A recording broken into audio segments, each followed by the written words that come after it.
Welcome to This Is Not About Your Body, where we talk about all the real shit body image issues are actually about, because they're never just about the way you look. I am your host, Jessie Nealon, and today I have with me Heidi Anderson, who is a body-centered psychotherapist and founder of Reclaiming Beauty, which is an inclusive and health at every size aligned business here in Asheville, North Carolina, that offers trauma-informed psychotherapy and embodiment coaching for individuals looking to find lasting healing from disordered eating, eating disorders, and negative body image. We happened to meet at a local networking event a little while back and connected over how deeply aligned our approach to this work is. So I'm really excited to have her here for a conversation. So welcome, Heidi. Yes, thank you. I'm so happy to be here with you, Jessie. Yeah. All right. I'm going to have you just start by telling us all a little bit about the work you do and how you came to start Reclaiming Beauty. Yeah, so Reclaiming Beauty is a small group psychotherapy practice here in Asheville. And it just kind of evolved around my way of working with folks with eating disorders and body image, which is a little bit different than the typical way that people do this work. Our work is kind of bringing in more of like a body-centered, somatic, bottom-up way of approaching.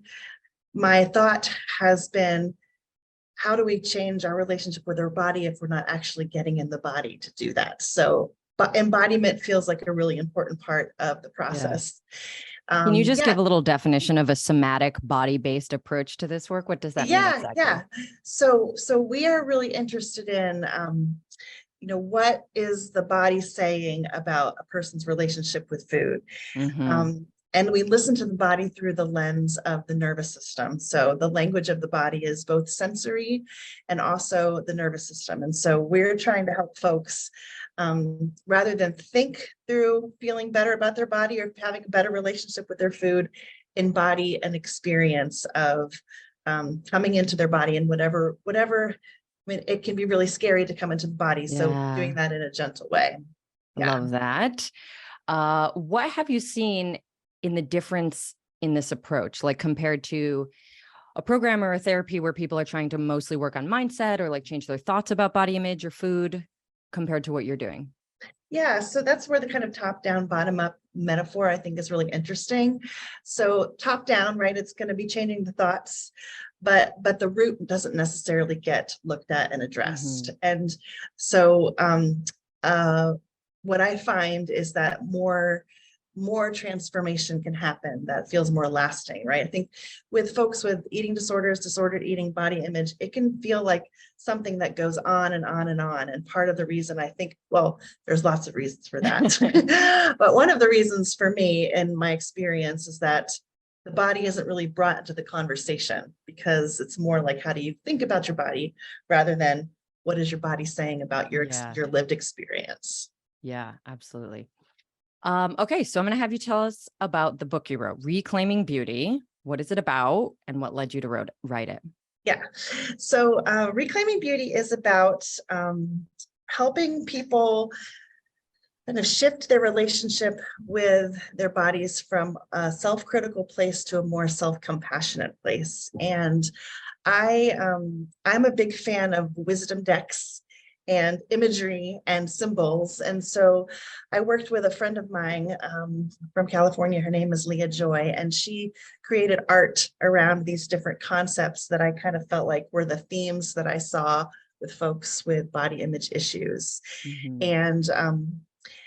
And I liked the language of Reclaiming Beauty. When I first created that, someone said to me, Heidi, you can't use beauty. That's such a charged word. And I was like, well, that's exactly why I want to use that word, because I feel like our understanding of beauty, like the authenticity of who we are, that's what makes us beautiful. It's not the societal messages around what we're supposed to look like. And so really wanting to lead people through a process of reclaiming that. And I like that word, reclaiming, and doing it with something that's tangible and that you can grasp onto.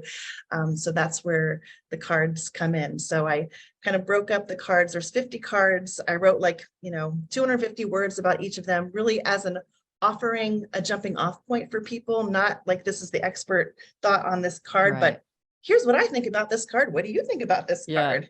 Yeah. Love that. And I know you've gone on like a whole ass journey since writing this book and creating those cards, and that your ideas have changed, your ideas have evolved. So I'm curious what it's like for you to reflect on what you created now and what has changed for you since. Yeah. I mean, as you know, writing a book and putting a book out into the world is such a like intense process.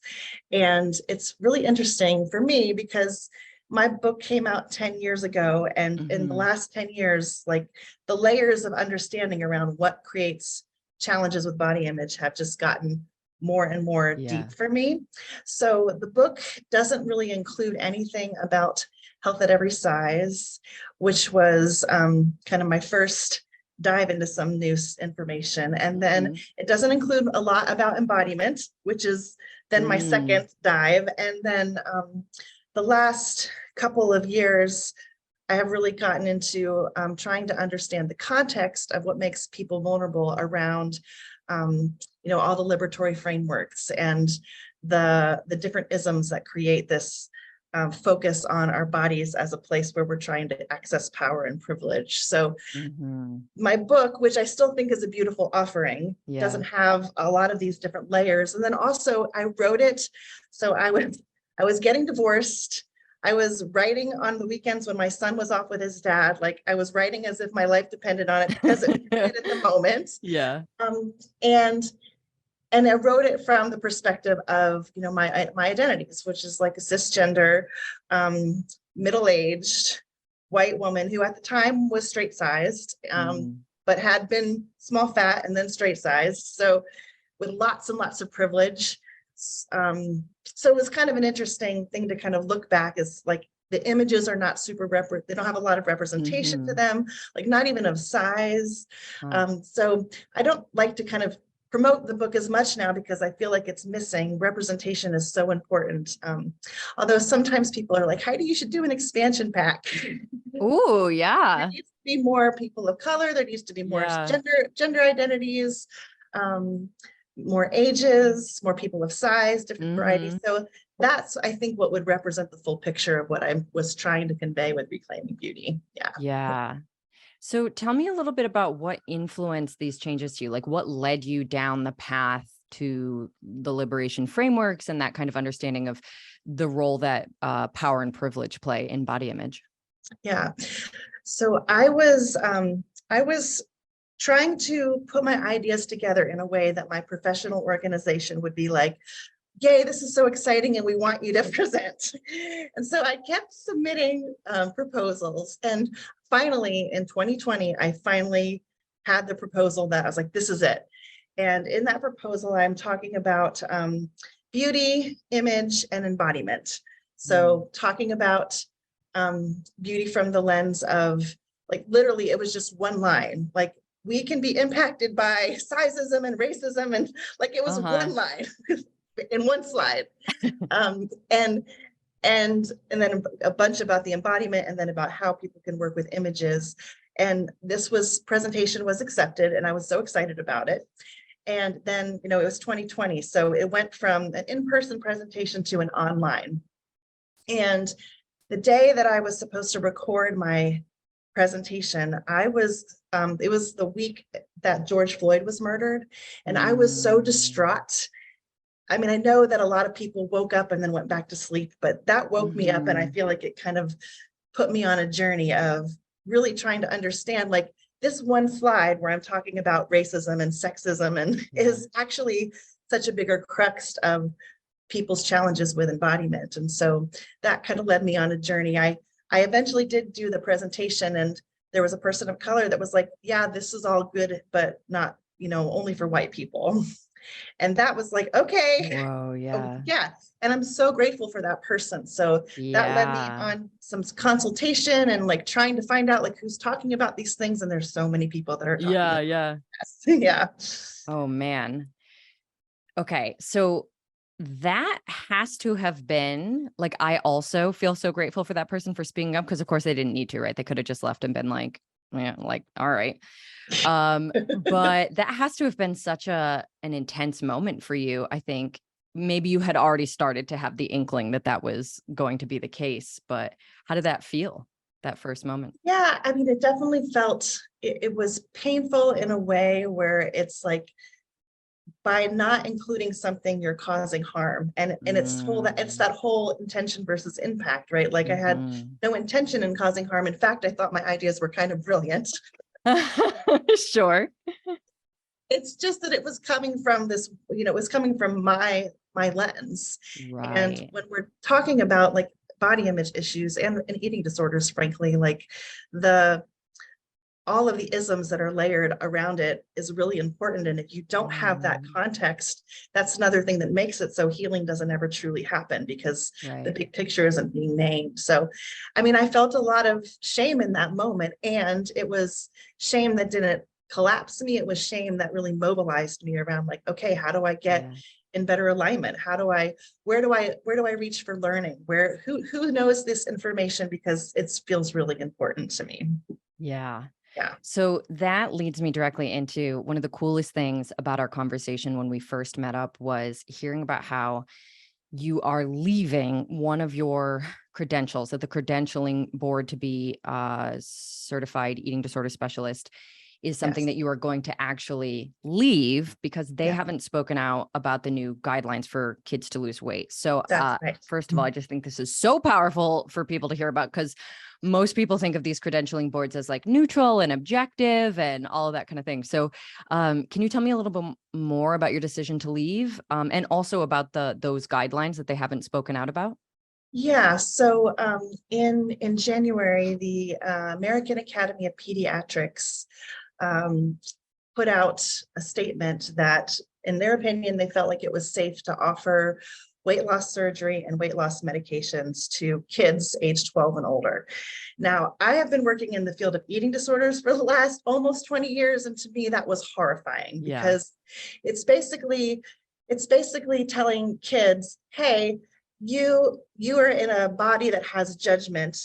Instead of us changing the fact that that's kind of messed up, that the world's judging you, Yeah. you have to change, right? Yeah. So, and I also know, because most of my clients have some story from around that age where they're told Yes. something about their body, and then that leads them Mm-hmm. on a journey of eating disorders, all of the challenges. So um, to me, I'm like this, I was sort of waiting for them to say something, and some Yeah. different organizations were saying something. And actually there are some like formal eating disorder organizations that have spoken out about the guidelines. Mm, And so I'm kind of curious about looking more into those places. But yeah. the one that I have been associated with, they haven't. And one of my mentors said to me, actually around the time that I was trying to get my presentation out into the professional world, she's like, Heidi, you got to be curious about who your professional attachment figures are. And I think this Ooh. experience made me realize, like, I'm actually not in alignment with this professional organization as an attachment figure. Like, this is such an important, Yeah. it's such an important time to be speaking out against these things. And honestly, not speaking out makes me like, what's the benefit? What are they getting out of not speaking out? Yeah.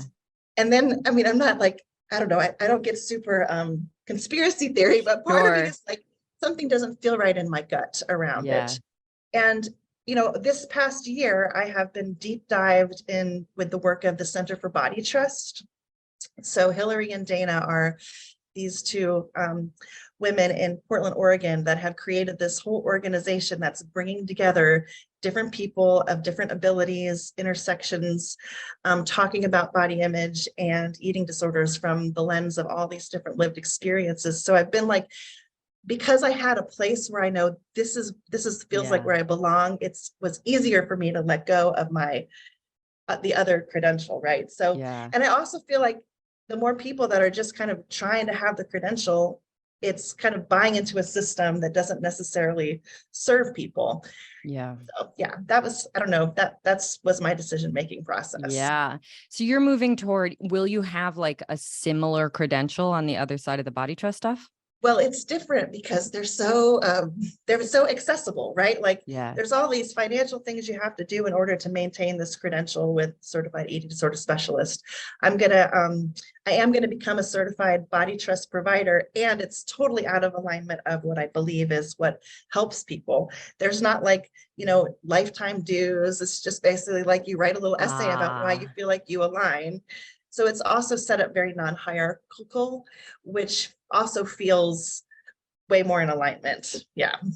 Also kind of weird though, because I feel like there is something about that hierarchical, like money-based system that makes people trust it so much. Like thinking about it now, obviously shouldn't matter because it just means that people with money get to do it and people without money don't.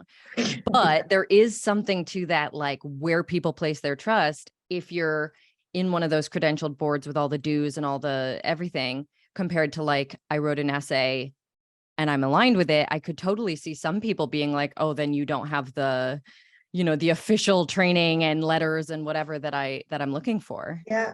Well, I think some people are still going to be aligned with a system that is about experts. And I think that is a whole nother kind of person than I am realizing that I am, that my way of working is not about me being the eating disorder expert, but more about really listening to the lived experience of a person with whatever has influenced the disconnection with their ability to be safe in their body and to feel belonging in their body. Out of curiosity, will that change your scope of practice at all? No, because I still have my license as a licensed clinical mental health counselor. Gotcha. Okay. Yes. Yeah, that's super interesting. So I think and Jessie, if I could say, like, I also have a little privilege to let go of this certification because I have been doing this work for long enough in kind of a small town where a lot of people already know and respect and trust that I know what I'm doing with folks with eating disorders, right? So that's another piece of this. Yeah, or like because you've had it, you can it like would fight back against any doubt someone had that you don't have the training. Like you had the training, you just decided that training sucked and wasn't for you. Yeah, well, it didn't like 100% suck. Right. There's aspects of it that were helpful to, understand all of the basic pieces. And then what I feel like has been missing in the training is understanding all of the constructs that make it so it's so hard to recover in the society that we live in. And that's the piece that the Body Trust program really offers, is like, it's if there is nothing to let go of into safety and belonging, if you let go of your eating disorder or your attempts at having an idealized body, then that feels really scary. So I think that's something that has also been important. It's like it was a step of understanding and not really explaining. And now I understand why people take so long to recover because of these big things that are in place. Yeah. Could you say more about that? So the block to recovery is often, just to make sure I'm getting this right, it is often that giving up the eating disorder literally doesn't make sense because they don't have a feeling of safety. So it's like this coping mechanism would be unwise to give up. Right. Okay. So safety and connection. So both like our physical safety in the world, but also like our belonging and our connection and our attachment. And so I'll talk a lot to clients about like diet culture as an attachment figure. And if I love that. Yeah. I mean, if diet culture is your attachment figure, then why would you not do things to not get lovable? Make it happy. Right. Exactly. Yeah. So, I mean, it's sort of similar to what I'm doing now with like, you have to build in skills and support and authentic community of belonging in order to let go of something that has given that to you. You have to build that in before you're willing to do that. Yeah. Oh, I love that language and framing of it as an attachment figure. That's so cool. Yeah. That's so true. Yeah. I mean, that's what maintains it. Right. And what I see with my clients and honestly with myself, I mean, in my own experience too, as someone who does this work and day in and day out, hears people talk about how much they hate their body and all of these things. Like, it's hard to not take that on in some way and really diving into understanding, like racism and ableism and sexism and all the isms. That piece has really helped me with my own like last bit of, it's so not in my values to try to feel better about myself by being higher on the hierarchy. Right. And that piece for me has just been like, I'll wake up and have a bad quote unquote body image day. And I'm like, yeah, that's not who I am. And, Yes. lots of different layers had to go first before getting there. Mm-hmm. But yeah, so for me, and even in my own healing, that's like been the thing that I've just been like, oh my God. Yeah. Yeah. So I totally want to hear more about this hierarchy thing. But before we move too far past it, I also wanted to get to the idea that I think a lot of listeners would be really surprised about giving up the eating disorder specialist label, because I feel like there's an assumption. It's sort of like the white coat syndrome type deal, like with the hierarchy of all of that. But people would assume if you're an eating disorder specialist, then you just must know there's everything that there is to know about helping people overcome eating disorders. So I'd love to have you talk a little bit about the flaws in that assumption. Yeah. And yeah, just to sort of help someone who's like, but that's like the most professional thing. Shouldn't it be like the right thing? You know what I'm saying? Yeah. Yeah. I mean, I saying some of this stuff that I'm about to say makes me feel a little vulnerable inside, because I really believe that different ways of working and treating eating disorders work for different people. And I think in my experience as a therapist, the way that it's set up right now, as far as what's best practices around helping people heal, I have seen people be harmed. A lot of people actually be harmed Mm-hmm. by the way that treatment is set up. By in outpatient therapy, we're supposed to have contracts that if a person doesn't follow these behavioral things, then we Oh, say, no, we're wow. not going to be in relationship with you. And to me, that has never felt good. And so, but I don't have like, a whole treatment center full of success stories that the way that I do things Right. is it's just what I feel like in my own heart and gut around Yeah. this. So, I think because eating disorders can be very scary. I mean, they're the second Yeah. deadliest mental health issue, that having some of these sort of more behavioral structures feel important to people. And there are times where that is necessary.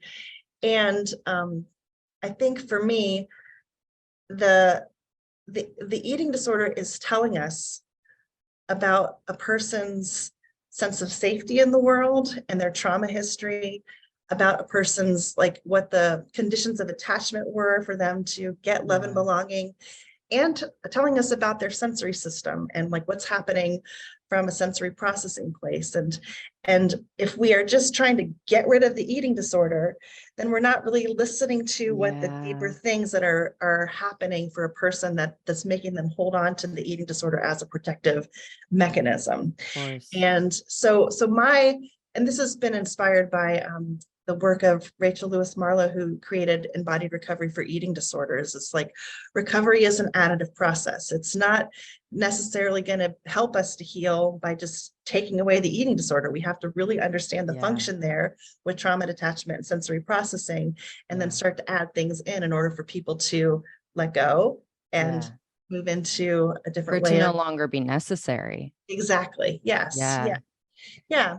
And because we have this society that's like, hey, being thin is going to, and being young and being white is going to give Yeah. you more power and privilege. Like, it's really hard to convince someone that letting go of this strategy is going to actually be helpful to Yep. them. Right. So the way that treatment is set up is very, it's very behavioral. It's like, it's really easy for someone to go into treatment and just be obedient through the process, Uh-huh.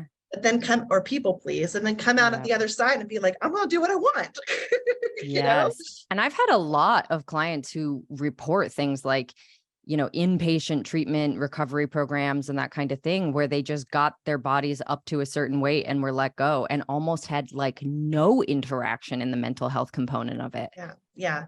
And that, I mean, depending on how, like, if there's a lot of weight restoration that happens, there's an idea in the eating disorder treatment field that, in a starved state, and this is true, like your mental capacity is really not fully online. Sure. Yeah. Yeah.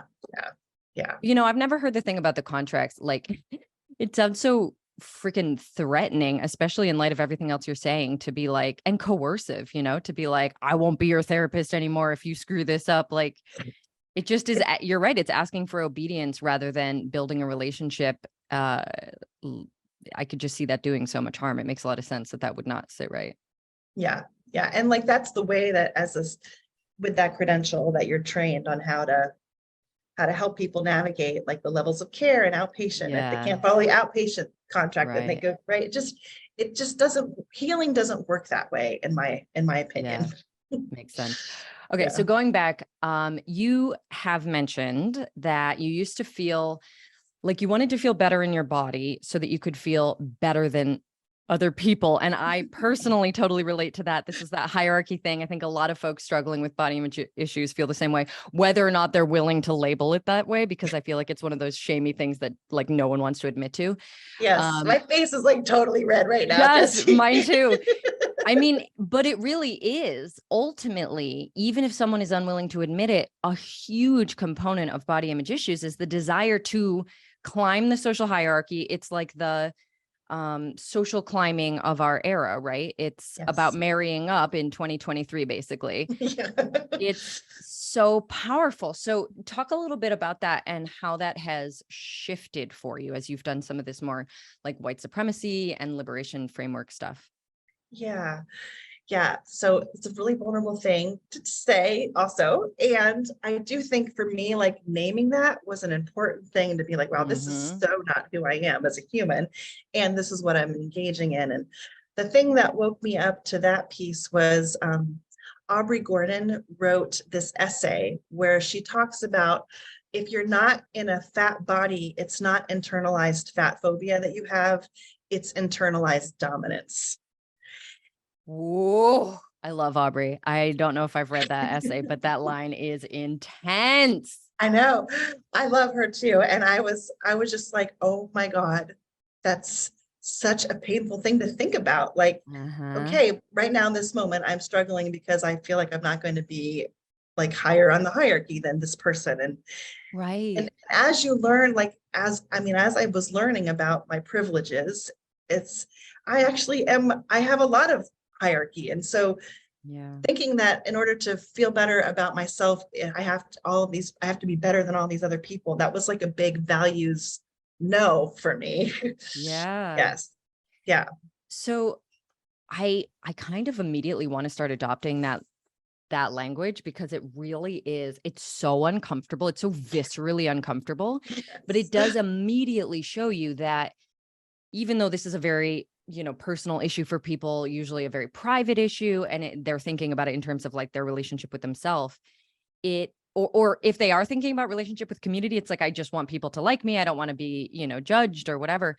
There is also this icky, dark piece of it that's like, I at least want to be better than those kind of people. Yeah. If not, and I know like everyone's sort of different in this way, but if not, I want to be the best of all the people, or, like really at the top for gaining power and privilege and status and all of those things. But it just feels like a default. You don't think of it as I want to be dominant. Usually you name it to yourself as I want to be special or great or successful or something, Right. Yeah. And in my life experience, I think aging is one of those inevitable things that we go through, that we lose privilege. I have been straight size. I have been small fat. I have gone back to straight size. I have been small fat. Right? So my body sort of kind of goes into privilege and out of privilege. I mean, according to the Aubrey Gordon kind of understanding of what those labels are. And then also I've had like really good health, and then I've had some really intense health stuff. So these are the places in my, and also I love I consider myself neurodivergent in that I'm a highly sensitive person, and I love thinking about highly sensitive person as a neurodivergent. So, that's another identity that I feel like kind of creates a little less privilege. So I think as I have had experiences where I've lost privilege, I think there has been greater compassion and understanding about what it must be like to have less privilege. And of course, I'm never going to know, certain extents of it because of some of, mostly around just being a white person in this world.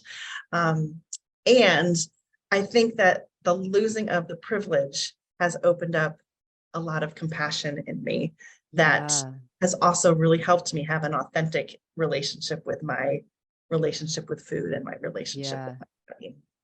So my story, well, I mean, I was a personal trainer back in New York. I was also very young at the time, very, very fit, very lean. I mean, I would say I worked for the leanness. I was working for the strength and the empowerment. I loved lifting weights and all that, but I also I definitely ate in such a way that was intended to fuel performance with as much body fat reduction as possible. Like it was Yes. intentional. I never was a yo-yo diet or anything, but it was very much, it took up a lot of brain space and it Yeah. did cause anxiety on vacations and things like that. Oh Yes. no, I had all these rules I didn't even realize because I just carry them out like normal at home, whatever. So as I was learning about this stuff, I left New York, which allowed me to basically get to know myself in a bunch of different places. And I traveled and I lived different places for a while. And during that time, I gave up fitness or I gave up heavy lifting anyway, because Yes. there was no routine. There was no anything Yeah. really Yeah. available. And I definitely saw changes in my body, a little bit of weight gain, a lot of muscle loss, Yes. visibility, Mm. But with regard to food, that actually came later. I was already seeing losses in privilege. It was the kind of thing where people would say to me in the coffee shop, "Oh my God, look at your arms. What do you do?"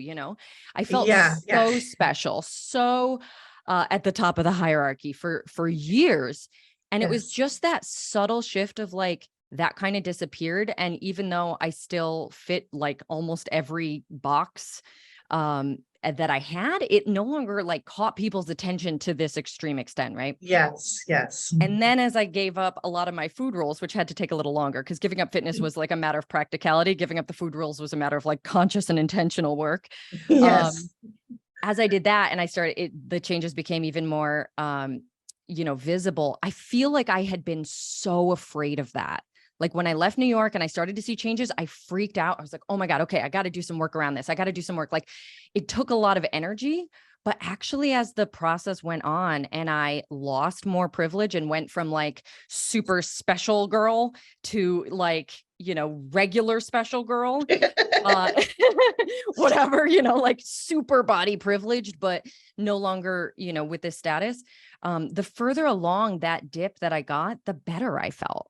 The easier the inner work became, the more I was able to just really recognize, oh, okay, I didn't want my worth to be tied to that anyway. I didn't realize it still had been. It felt much more peaceful. And I see the same thing in my clients. They're terrified to lose, or rather to gain weight usually when they're going into intuitive eating or anti-diet or whatever it is. Yeah. Yeah. The hardest part is the beginning. Yeah. Yeah. Because you're leaping off a bridge. Yeah. But it gets easier and you start to be oh, you know what? I'm cool without that special status or whatever it was. I also find that there's a longing for a lot of clients who have a lot of that special status to be seen and mirrored for something other than their appearance. It's 100%. yes, it's the fear of losing that. And at the same time, this real deep desire to have that reflection of who they are really be about who they are. Absolutely. I definitely experienced that. And somewhere in my process of losing, tiny amounts of privilege in this journey, I also started to get mad when people would comment on it because I had done the work to dislodge my self-worth from this statusy thing. And it started to feel like an insult. If someone was like, oh my God, you're so hot or you're so fit or any of those things that I used to take as compliments, I was like, if that's all you're getting from me, move on. Because I am a very cool person. There is so much to talk about that is not that. I'm not down for that. That feels like erasure and it sucks. And I'm not down for it anymore. Yeah, I have become the most unpopular person at dinner parties. Because I just can't keep my mouth shut. When the person is oh, to the person next to me, you look so good. What have you done? I can't keep my mouth shut about Same. how that just like, what are you really communicating right now? Yup. Like, I can't be like easygoing about that, Jesse. And I have lost Same. some friends, I must admit. No, I get it. I also feel like there is something about that knee-jerk reaction of when we see each other and it's just like immediate, especially between women, it's just immediate. Oh my God, you look amazing. And I sometimes challenge clients to say the truer, deeper, more vulnerable thing, which is almost always like, I'm happy to see you. But Yeah. nobody feels comfortable saying the more vulnerable, truer thing. Like it's a lot more comfortable to be like, you look so pretty. Yeah. Well, and our visual sensory system Of course. like is taking in input around the way people shift and change, right? It's Yeah. just we have put this like value to that. Yeah. Absolutely. Yeah. So I also wanted to touch on something that you mentioned, which is as you were experiencing this loss in status, power, and privilege, you also experienced an increase in compassion and empathy and understanding. And I absolutely agree. My experience reflects the same thing.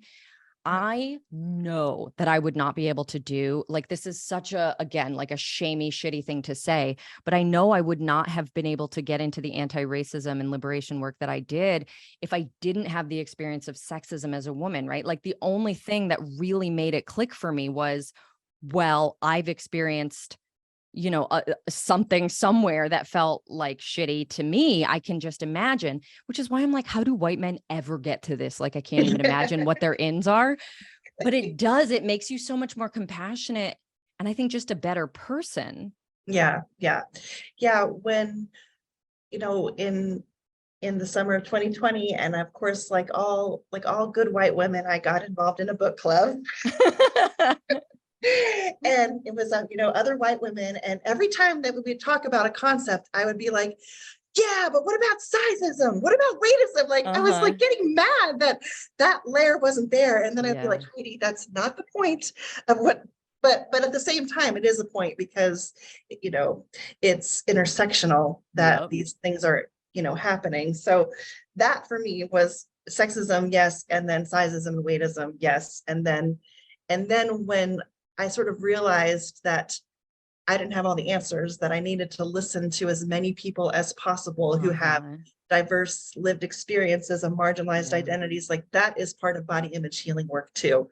Yeah. And that was helpful because then it just wasn't like, well, what about sizes? I'm like, yeah, I want to hear what racism, how has that impacted this person? Ableism, how has that impacted this person? Transphobia, how has this impacted this person? Mm-hmm. So there is something about listening to the voices of people in marginalized bodies. I know most people, my first go-to anyway, was like social media. Like I got rid of all the people I'd been following from the fitness and, kind of nutrition space. And I started following people of diverse bodies, experiences, just all these things. Mm-hmm. And what I discovered, another deep, dark, shamey secret, was that I had been objectifying these people without realizing it because I wasn't I wasn't catcalling them, right? I didn't think of it like, woohoo, like it was more like I literally just did not see them as human in the same way that I saw myself. Yes. Because there was something about, each of these different identities that I had never really been exposed to, really been around, really had a reason to humanize. And of course, I had all these messages that I had a reason to dehumanize or see as inferior in some way. And so I had to work through all this discomfort of like reading because the people that I followed, it generally wasn't just about body representation. They were usually writers or like thinkers, and I would read their stuff. And I would just be like, oh my God, they're feeling that like shite. Because if I had just seen a picture, that would not have been my first thought at the time. Yes. My first thought would have been some kind of judgment about their lifestyle or, whatever it might be. It's so uncomfortable, but you learn to humanize people when you are exposed, when you are listening, and when they are actually giving us all the goddamn gift of sharing their humanity. Yes. Yeah. And I think that's really important, Jesse, because like objectifying ourselves, objectifying others, like to me, that's the massive wound that we're playing out with body image issues.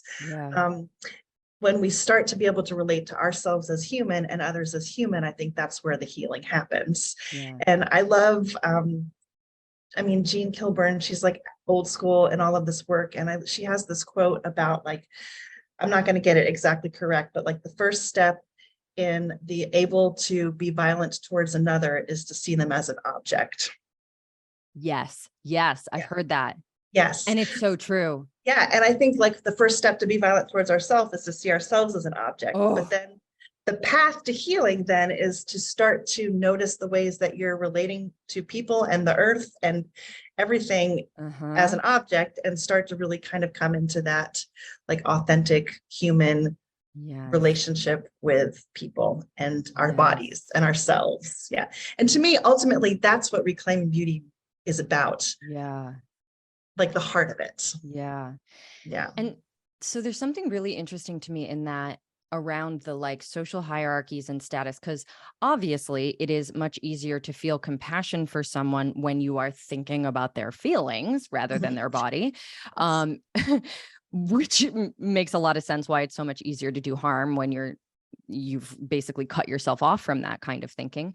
Yeah. It's also extremely in the world we live in, it's extremely unpleasant to start thinking about the feelings of people in marginalized bodies. Like, it's no wonder we don't want to. It is a very painful topic, and you have to be able to tolerate that pain inside yourself, which I think is really hard. Right. For anyone, even those of us with like training and like we're dedicating our lives to this kind of thing. It's still so unpleasant. Yeah. But then also there was something about the hierarchy where I'm just now imagining like the moment you put yourself on the hierarchy or you put someone else on the hierarchy, you have stripped them of their humanity, because now they're like a number in line, right? Like, exactly. Yeah. That is immediate objectification, even if it's not the kind of objectification we normally think of around sexualization. Yeah, exactly. Yeah. Which means you can do them as much harm as you want with no, like both above and below you, right? It's like people above you, you can do harm because screw them. People below you, like they should get their shit together. It strips humanity out of the entire experience of being on this planet. Yeah. So it takes a lot of courage, I think, to be a witness to the pain of what people have experienced. Yeah. And I think for me, that was a big lesson of the summer of 2020. It's like, I had enough privilege that I could have just like hid in my house and there's still more, like, I think listening and witnessing, the pain of marginalization feels really, really important in this process. Yeah. I will say one of the most helpful lessons for me when I started going into this, and when I was in LA, I was doing like Black Lives Matter meetups and that kind of thing. And what felt so like just mind blowing to me, because I had been so steeped in like, must listen to marginalized voices all the time, must learn everything I can, must center, was I don't know, somebody spoke and said, it's really important for white people to get together and talk about what they're experiencing only with white people, so as not to burden people of color with like, did you guys know how horrible this is? Because I'm just learning about it for the first time.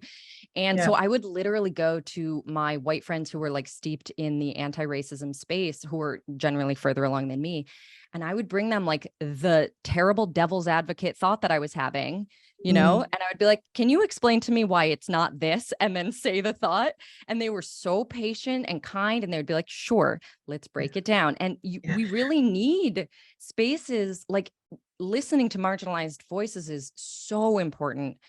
But then also this stuff is in there really deep. Yeah. It's been important for me too, Jessie. I've had since that presentation where someone said, hey, this is all well and good for white people. Like, I've had other experiences where I have, not intentionally, but the impact of something that I said or did caused harm to a person of color. And I'm very grateful for like the people that in my life that I can say, hey, this happened. I feel so much shame. I feel horrible. And part of me still feels like I didn't do anything wrong, right? Like, of course, and have people that can say, okay, Heidi, like, you're still an amazing human, and this is the thing that you're missing in this piece. And I still feel like I still feel pretty new in all of that. And I think there's like a willingness in me now to be like, I'm going to mess up in the Center for Body Trust program. The very first module was taught by Desiree Attaway, who is a diversity and education consultant. And she was amazing. She's basically like, okay, I just want to tell you right now, you're going to mess up. Yeah. You're going to hurt somebody. Yeah. And let's talk about how to make repair in a way and I mean, I love that because I talk about that all of the time as a therapist and the work that I do. So to have just kind of given that, hey, it's going to happen. Yeah. We have blind spots. Yeah. How do we make repair when that happens? That felt really important to start a whole process with that piece. 100%. I actually, because that was a big topic in the like meetings and events that I went to in LA, I remember trying to explain to my mom, who like is, watches Fox News, whatever, was hearing about this movement, Black Lives Matters, and certainly getting a very different impression from reality. And so she would push back when I talked about it and be like, well, why should I feel bad about being white when I didn't, like, blah, blah, blah. And I was like, oh my God, I just want you to come to it. Like, I just want you there is so much compassion in this space. You have absolutely no idea. Like, you might imagine that they're all like anti-white people, but nothing could be further from the truth. It really just allows us all to be exactly where we are. Mm-hmm. And the whole thing of like, you are not responsible for having racism conditioned into you, but you are accountable for it now. Yes. Like that to me is so liberating and beautiful, and absolutely not what the other side is imagining it would be, right? Yeah. Well, and that takes me back to when you really start to understand what diet culture and racism have in common. It's what do they have in common? Wait, just go into that. Sorry, okay, finish your thought. So in the Center for Body Trust, well, first of all, we had like 5 books that we had to read. One was Fearing the Black Body. So I had that book, and I was like, I have the book, but I didn't read it. So actually, I finished reading that book, and then Gloria Lucas, who created Nalgona Positivity Pride, did a webinar as part of this training that like I was weeping about like colonialism and historical trauma and how that impacts eating disorders. And in that webinar, I think that's sort of the way that racism kind of fits in here, right? Like the origins of fat phobia. Where did we learn that it was not okay to be fat, right? It was anti-immigrant sentiment, it was the transatlantic slave trade, and it was Protestantism. And the elite white people are always trying to figure out how to have more privilege. And so slenderness kind of became the thing that was fetishized, and fat became sort of associated with Black and sinful. And I mean, when you hear it kind of laid out like that, like it's hard not to have a response inside about, oh, if I wake up in the morning and I want to be thinner, I'm actually just being complicit in this way of seeing the world, and that's not okay. That upholds racism. Exactly. Oh my gosh. And I'm not saying that it's that easy, because I know there's so many layers, and it's, of course, but me, like this level of information, I think because I had done a lot of my own personal history work and attachment work, and this level of information, just it was like the last root that I'm just like ripped out. I'm like, no. So Fearing the Black Body by Sabrina Strings has actually come up on this podcast before. If anyone's listening, I do really recommend it. It was recommended to me during one of these I need to play out a devil's advocate, can you explain to me why I'm wrong, please, moments in my life. And I was basically like, I'd been seeing people say that diet culture is rooted in white supremacy. And of course, me, a white person who knows everything, was like, absolutely no way. That doesn't make sense to me. So it can't be true. And so I was like trying to talk that out with a friend. They recommended the book. And I was just like, oh, I am wrong again, always, constantly. Like it explains it. It's a bit dry, I will say. If you are not into history, it might be a little bit of a tough read, but it explains everything step by step by step through history, so that there is absolutely no finishing that book and not understanding how it's rooted in white supremacy. Yes, I agree. 100%. Yeah. Mm-hmm. Yeah. So when you are working with a client now, what Mhm. is different for you now that you have like adopted a social justice lens and you have all of these frameworks in your head? How do you like, what's actually different in the work you do? Yeah. Well, I love the body trust has a whole like framework and way of Mm, working. And so that has been a helpful, it's actually a tree and it's about like deepening your roots into body trust. love it. So I appreciate that. And um, one of the things that maybe I wouldn't have done as much before is like I would be so compassionate around how the eating disorder and the body image is a protector. But that's Yeah. really important to me to talk about like honoring our protectors. Yeah. So I used to be, and I still am compassionate about that and believe in recovery as an additive process. But one of the things that needs to be added in is I will just be more clear about, and this body size that you're in right now has more privilege than if you were to be in recovery and move towards your natural shape and size, you're going to lose Right. privilege. We got to talk about that piece. Yeah. Like Yes. prepare Have you for thought it. about that piece? Yeah. How does your self-objectification that's coming through that impact your relationships with everyone in the world? Because if this is the way that you're interacting with yourself, how are you seeing the humans around you? Does that feel in alignment with your values? So I think I'm a little bit more pushy around Yeah. some of this stuff than where before I was just like, so, oh yeah, of course it makes so much sense. Now I'm like, it makes so much sense. And have you thought Yeah. about this piece? How are you feeling now? Yeah. So the loss of status and privilege being one of the reasons, or rather the fear of the loss or, resentment of the loss, whatever it might be, is a big thing I write about in my book. And at one point I gave an imagery and I feel like I changed the imagery in every draft because I didn't want to be like sort of horror-y or make people like really shudder, but also I kind of did. And Yeah. so I'm pretty sure what I ended up on was like the desire for higher status body, like to lose weight or whatever. It's basically like saying there's a pile of bodies and everyone on the bottom is getting squished to death. So instead of like zooming back, like you said, and being like, oh, this is a terrible system, let's not make piles of bodies. You say, okay, then it's very important for me to climb to the top. Knowing you are committing acts of harm, knowing you are a part of what will be hurting people on the bottom. And it is a disgusting image. I recognize that, but like it also hits the point, I think, Yeah. because Yeah. that It's a is powerful what thing. we are doing. Yes. Yeah. We are saving ourselves, knowing it does harm. We are Mhm. protecting ourselves, knowing it's going to cost people their lives. Yeah, I mean, you have to have images like this for people to kind of get that visceral sense of Yeah. this is in alignment with who I am. Yeah. And I just have to name like, I'm now in a small fat body. Like this is all well and good for people who I still have a lot of access to privilege, Uh-huh. right?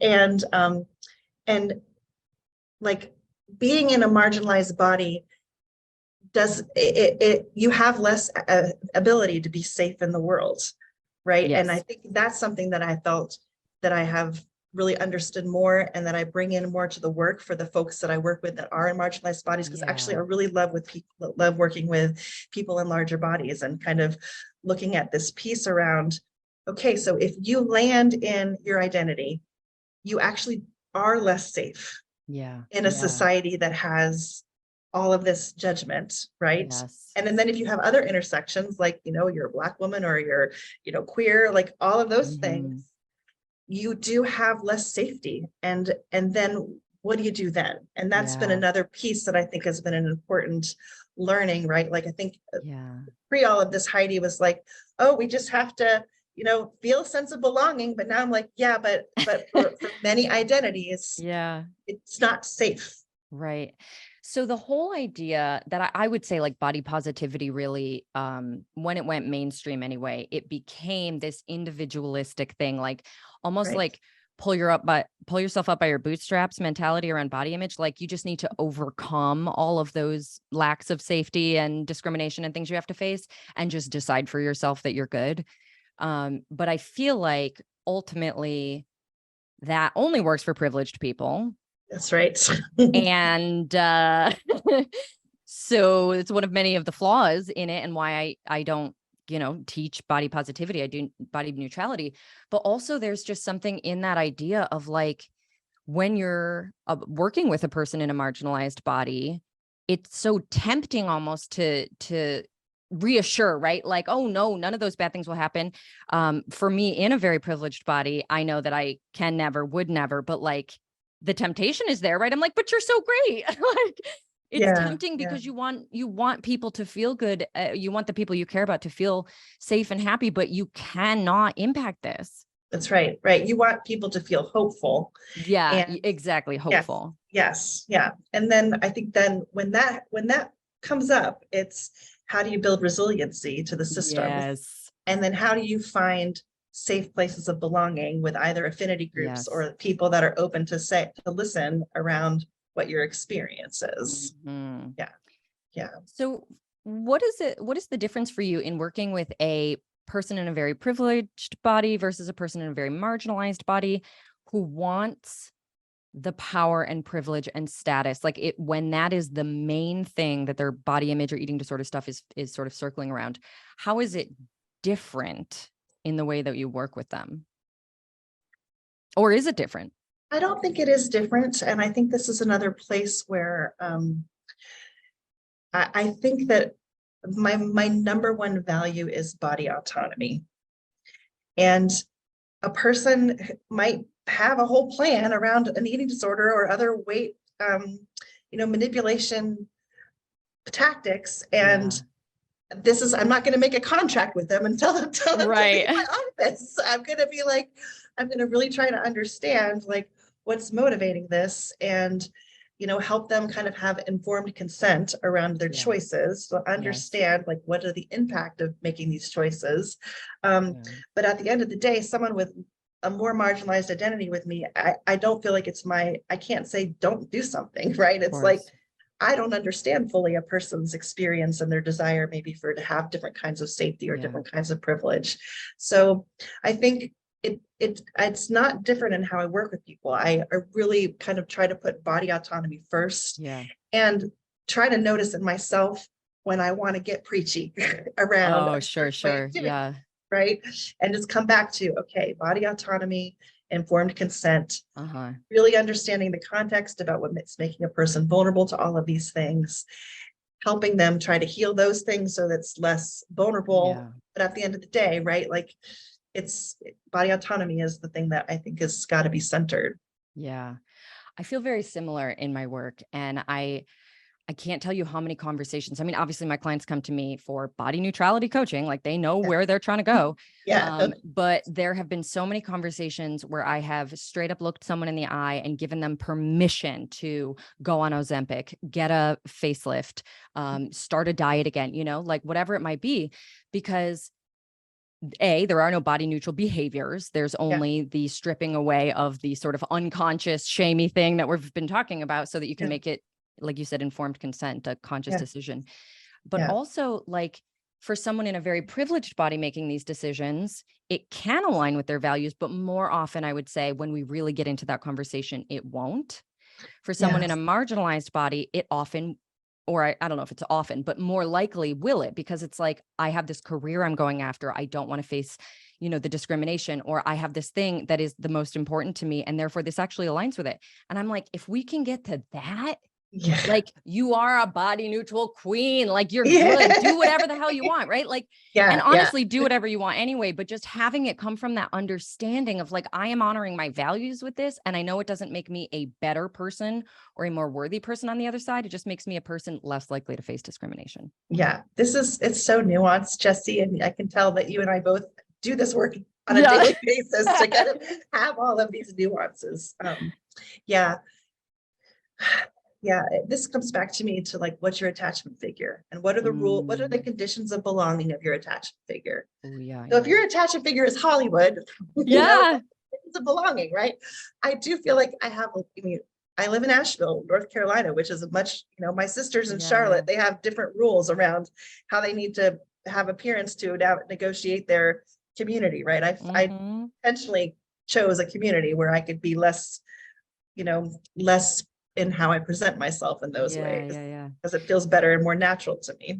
So say this for the listener. they are listening and they're like, this all sounds really cool, but it sounds really hard to give up the desire for higher status and all of those things. What advice would you give, or how would you recommend? I mean, even just using what you said just now about the attachment figure, like how do you recommend they start the process of thinking about that differently? Yeah. Well, I think it's what are the conditions of love and belonging of the communities that I'm involved with? Oh my God, that's so simple and so good. Yeah, yeah. That's language from Rachel Lewis Marlowe from the Embodied Recovery for Institute. Love it. She has she's brilliant, and she has a way with words where you're just like, Yeah, it's so what? good. Yeah. So I mean, I would start there about Yeah. getting curious about that. Yeah. And is it like what are you having to do in order to get that need Uh-huh. met? And is that really who you want to be? Is that really your authentic self? And if not, how do you start to find places where love and belonging is really based on the authentic self aspects of who you are? Oh my God. And also, I want to point out that anyone listening and being like, yeah, that's really lovely, but my communities represent everyone. They don't. Like, there are so many communities out there. There are so many people on this planet. The feeling is understandable when you've been surrounded by a certain kind of person, or like an attachment community that has certain conditions. You just feel like that's default. That's going to be the case forever. But it's Right. not. I promise it's not. Yes. Yeah. So what does reclaiming beauty to me mean to you now, all these years later, after writing the book? Well, interestingly, I feel like it still means the same thing. It's just all of the stuff in between is like the deepest ocean rather than kind of like a shallow lake. Love it.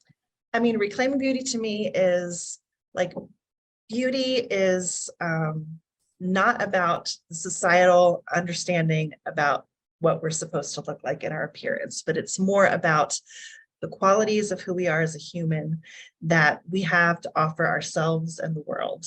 Yeah. And like, I would rather be kind than hot. And that's basically the I love that. Yes. Yeah. I love that. And I agree, but I also feel like I'd have to fish around a little bit to come up with like the adjectives that would like resonate the most. Cause I feel like there's something about like, I would rather be like alive, like curious, engaged. There's something else too that's like, I recognize that those are at opposite ends of decision making. Yeah. And I know which one I want. Yeah. Okay. So what would you like? Oh, sorry, go ahead.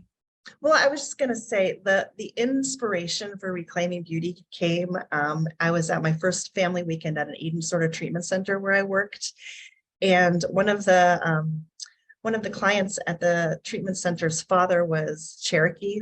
We have a lot of Cherokee in Asheville, and in the family weekend, he recited this Cherokee poem, which is "In beauty may I walk, all day long may I walk.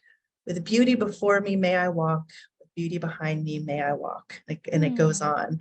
And my mind was blown because I was like, this is not about, having the best body in the world. Right. This is about like, how are we engaging with ourselves, our communities, with the earth from this really like beautiful, kind, loving place. And interestingly, it was another culture that kind of woke me up to this. And I feel like that's still to this day what reclaiming beauty is about. I love that. So I was going to ask you, what would you like listeners to take away from this episode? Because I can imagine so many different pieces of our conversation really resonating. Yeah, I'm curious to hear your thoughts. Yeah. I mean, tell me. I want to know what people take away from this. Okay. Well, one of the things is like, really get curious about your identities and where you have privilege and where you don't, and start to understand that about yourself, and how that's impacted your relationship with food and your relationship with your body. That's one place.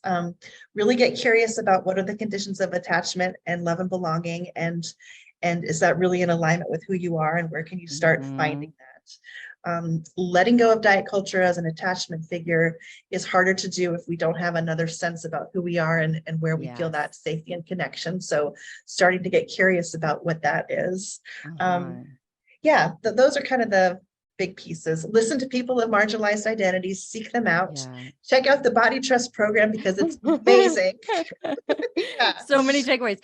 I was actually also thinking, like, I would hope that, and I hope this in all my work, like, I am willing to throw myself under a bus if I think it's going to help people in every imaginable way. I've done it in my content so many times, and it's always a little stressful, but like, it aligns with my values.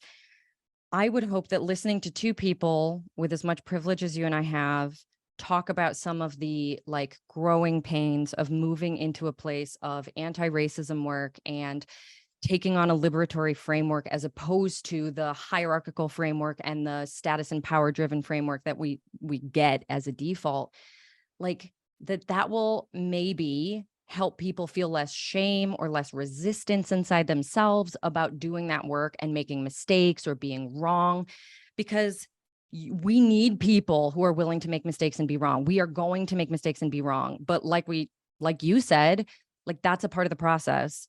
And if you're not willing to do that, you basically don't get to do it. Like you don't get to unpack this and have this new framework.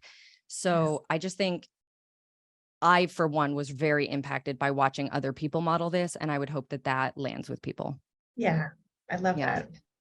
Okay. So if someone is listening to this and really vibing with you and your work and your perspective, where can they find you and how can they work with you? Yeah. I have a website, reclaimingbeauty.com, and an Instagram page, Reclaiming Beauty. And I have a practice. It's a small practice of folks who work with people. We have a few therapists. We're licensed, therapists are sort of, we can only see folks in certain places. So we're licensed. We can see folks in North Carolina and South Carolina. But then creating affinity spaces for people in larger bodies is real important to me. So we also have a fat community peer support group that we run a few times a year, and that's open to anyone, anywhere.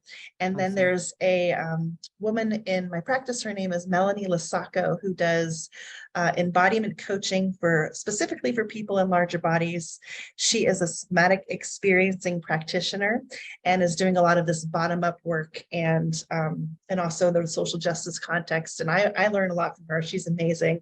And she can see anybody anywhere as well. Awesome. Yeah. Thank you so much for being here. It's been a very fun conversation. To the listeners, just know that we were worried that it wouldn't be an interesting conversation because we agree on basically everything. Normally I'm like interviewing something about stuff that is like totally different. But this was awesome. Heidi, thank you so much. Yeah, it's my pleasure, Jessie. Thank you. You're welcome. And to everybody who is listening and wants to find me, you can find me at jessienealand.com or at Jessie Nealand on pretty much all the socials. And I keep forgetting to mention this, but I'd like to start mentioning it at the end of my podcasts. I have a book out. It's called Body Neutral, A Revolutionary Guide to Overcoming Body Image Issues. Heidi came to my book launch event. It's amazing. It's an amazing book. I gave it to everyone on my team. They all are telling me how much they appreciate it. I love that. So you can buy that anywhere that you buy books. And you can also buy it on audiobook or Kindle or however you want to do it. So if you want to learn more about this kind of thing in body neutrality, that's where you can do it. So thank you for listening, everyone, and I will catch you next week.